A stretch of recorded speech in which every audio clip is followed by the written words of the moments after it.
What's going on, Junkie Nation? Gorgeous George and Goes get to talk to a fellow SoCaler, a fellow Orange County resident. Well, maybe not so much us because we live in Vegas, but we're from Santa Ana. And Giga Chikadze, our guest here, he resides now in Orange County. In fact, he was just telling us he's going to open a gym down in Costa Mesa. So we'll make sure to talk about that. Giga, how you doing, my man? You got a fight coming up here in about 10 days and here in Las Vegas. Yeah, So how you feeling right about now? It's the end feeling of the great. year. You Yeah, can really end the year on a nice win. yeah, it's amazing. So many things going on together. That's right about the end of the year, Christmas coming. So families preparing for that. Same time, I got the fight coming up. After the win, it could be a really nice Christmas and New Year's, and right after in the beginning of the January, like first few days, probably like second or third, we're gonna open new gym in Orange County. I feel like that's gonna be a really special something in area and inside in total world actually, because I'm gonna open a striking gym, which will be concentrating and oriented more on MMA fighters and kickboxers. Obviously it's gonna be the karate based, and all my knowledge from the Dutch kickboxing we will be sharing there, and we're gonna figure out what is the best to use for MMA. So it took me a long time to put all things together, and I think I'm ready to run the new challenge. But it'll be open to the general public, or is it just for fighters? It's gonna be for everybody. We're gonna have karate classes, the real karate. I'm planning to bring karate great again. That's as I figured it out since I moved here in US. Karate kind of had like a little bit bad reputation lately for maybe tens, 20s of years already.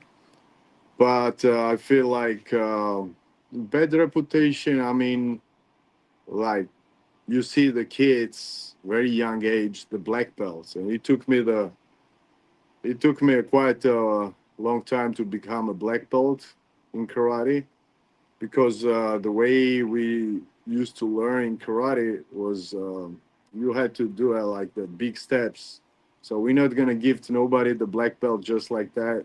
Only the whoever is gonna deserve it, and all the karate classes. Then we're gonna have a Dutch kickboxing, which is, you guys probably know that, one of the most effective in kickboxing and in Muay Thai, and all that mixing for MMA. I think it will be fun for all community around in Costa Mesa, Newport, Huntington, in whole Orange County. Will your style be more like Cobra Kai or Miyagi Do? It will be more Miyagi Do. Gotcha. All right. Well, you open in January, right? Giga Kick. Yes. Locations Costa Mesa. It's East Costa Mesa and border of Newport Beach, so could be like right in the middle. Well, congratulations on that.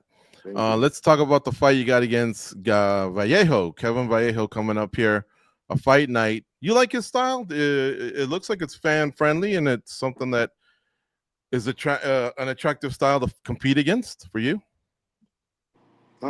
He's much shorter than me, and he has a very short hand. So feel like his weapon in general, it's what we saw. It's been a right hand, left hand, right? It's like heavy hands. So I feel like it will be a complete striking against somebody who has aggressive hands. So definitely, I like that, and I've been dealing with the people like him for all my life. So it's one of the one of those fights that I have to show why I'm the best, what is my weapon, what's been my weapon, why it's been effective all the time. So yeah, definitely a new fun fight.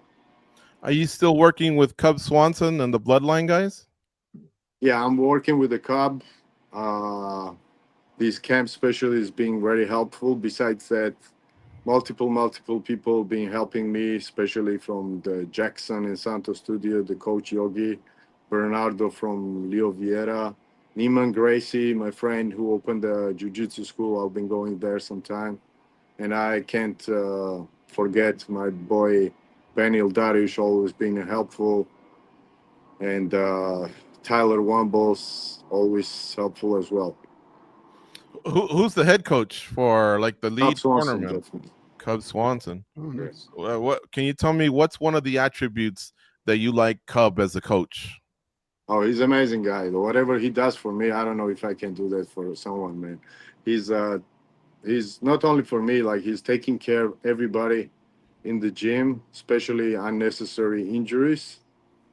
And it's always great to share from someone who's been there for forever and get the experience from him. He's around 42, I believe, right now at the age, and he's still kicking the asses around. And it's always good to hear more from the pioneers from the UFC. How does it feel to be in that age and be in a great shape? So for me, at the moment in the camp, if he's like Cub is around 5'8", my opponent is 5'7", so he's been he's been very helpful. Besides that, he has a lot of featherweights training at his place, and I have to mention he's opening a gym in Orange County as well, in the city of Orange. So I believe it's coming up in February, and a lot of good things happening for him as well. So. Nice. Giga, so your opponent, he doesn't have as much experience in the UFC, which we all consider the highest level as you. You have way more experience at that level. How much of an advantage do you think the experience plays here in this phase of your career? We'll see. We'll see. There's the next weekend, the fight, Saturday. I think that's a very special time, end of the year. I believe UFC gave him a little bit too early this platform to be a call main event and fight somebody who's ranked top 15. But we'll see soon. We're gonna hear about it soon. He has definitely a good career. He has some good fights, but I don't think that's gonna be the big challenge for me. You've trained in martial arts for a very long time, and so this type of fighter, this up and coming fighter, you've fought some of them and you've trained with a lot of them, right? Especially Cub has a lot of young up and coming guys. What would you say are like the positives of this new generation of fighters, the way they train, and then what would be something that's like maybe not negative, but just different from the way that you came up? Absolutely. So back in then, when I started martial arts, it was not really the complete gyms around. I personally trained karate forever till I reached the world championship level, became world championship champion multiple times, and karate was the most fun actually I used to do, and I still love the most karate. To train karate, I never got injured mentally. I mean, it has so much benefits, traditional karate. So I mastered myself in karate, and moving from there to the Dutch kickboxing, that was definitely a difficult, and it took me a time to become the complete professional kickboxer. So I had to move in Holland, and then I masterpiece my kickboxing in Holland, traveled around the world in Thailand, and I competed all around the world.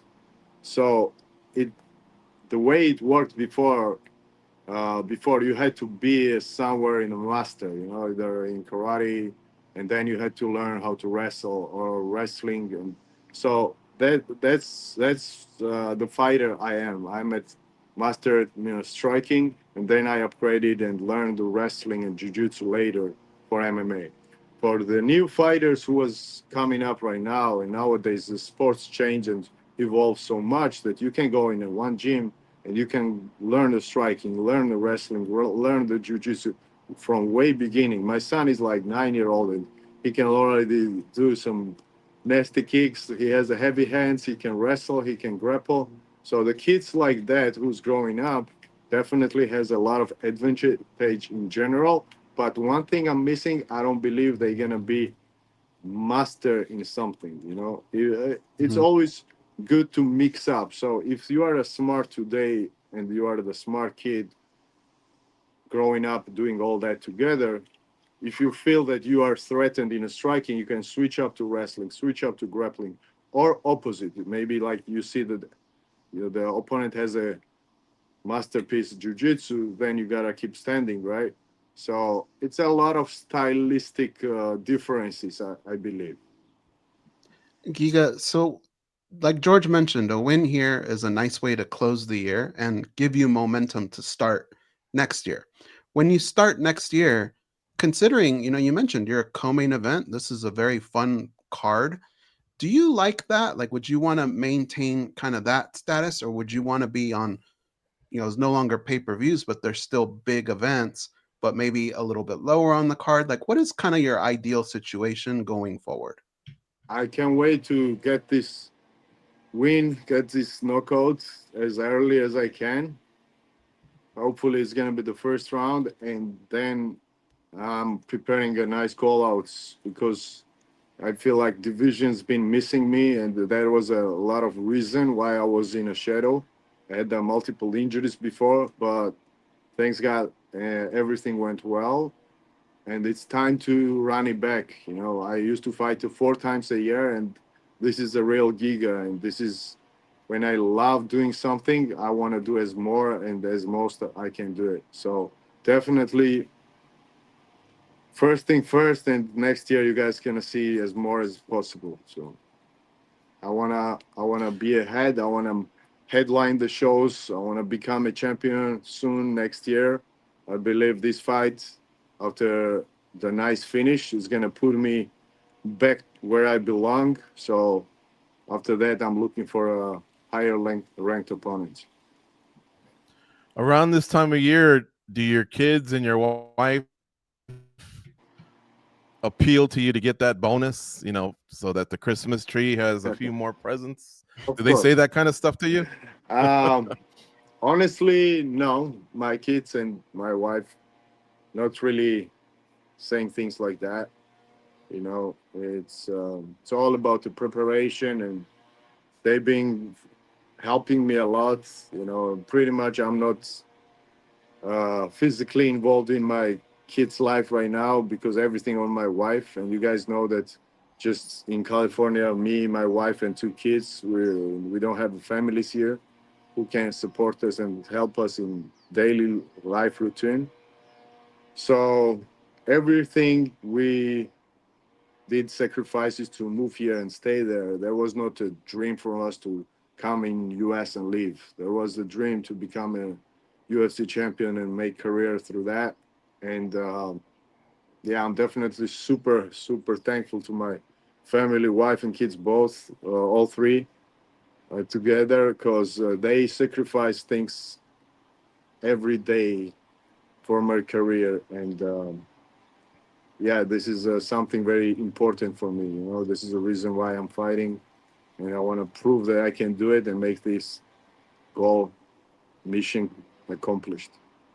Well, the win is the most important thing. You're right about that. I guess we got spoiled because after the pandemic, you must have won like 4 in a row, 50K bonuses, if I recall. That's very Um, true. Yeah, yeah, I got three performance bonuses and one fight of the night. Yeah. yeah, those are always nice, and I know them taxes in California can be steep. So, Oh yeah. but the win is the most important thing at this point. You seem very calm, prepared, confident, ready, and that's always a good thing. So you must have put hard work in. Thank you. Yeah, I've been working super hard and super smart to this time because today we have so many good recovery stuff for so many upgrade we can do for our body. And you mentioned the age, and I'm 37, but I feel like a 27. So I can't wait to show up and show you guys how I feel, um, and show the new Giga. One of the most important things in your life is knockout cancer. Can you update us 2025, 2026, how that's been going for you? Something that's very close to you. It got you the Forrest Griffin community award a few years ago, and I know it's been big in your life. Yeah, it's it's very deeply for me like very special and very touchable for me, and even my social media say knockout cancer. I don't speak about this much, and I said because my mom passed away from this, and that cause always gonna be for me. It is nothing to A lot of people do charities and they make living and money with that.